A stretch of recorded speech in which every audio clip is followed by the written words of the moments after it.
Today is a celebration day in Karnataka. It's a festival of democracy. Millions of people will go out and vote today. My request to people is to come out and vote in big numbers.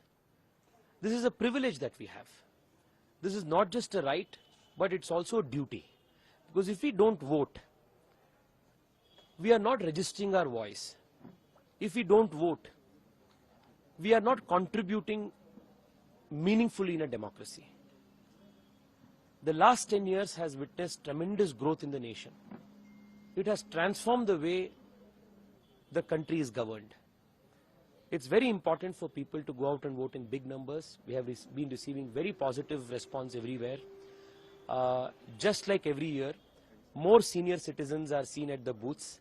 More aged people are seen at the booths. They are coming out in big numbers with great enthusiasm to elect the Prime Minister again. This is, I really wish young people draw inspiration from senior citizens and also come out in big numbers and vote in the polling booths. We are very confident of a massive victory in Bengaluru and in Bengaluru South. The kind of work the Prime Minister has done for the whole of the country the last 10 years, and especially for Bengaluru in the last 5 years, has been phenomenal.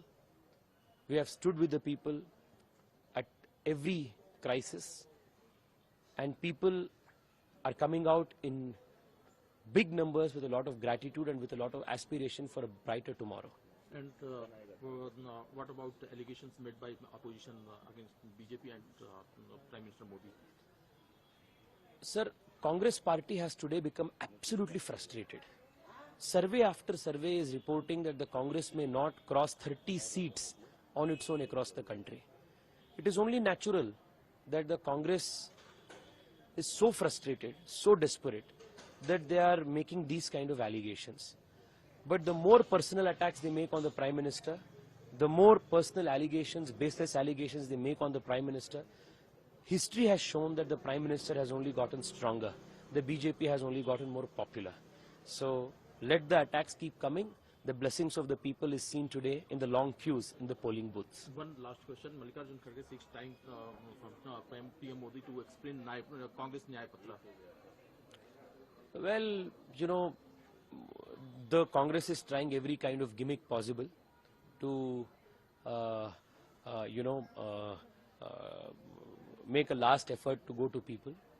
But the fact that Mallikarjun Kharge seeks to meet the Prime Minister to explain the Congress party's manifesto indicates that maybe perhaps even the Congress realizes that it will be the PM who will have to implement some good ideas that may be present in the Congress manifesto.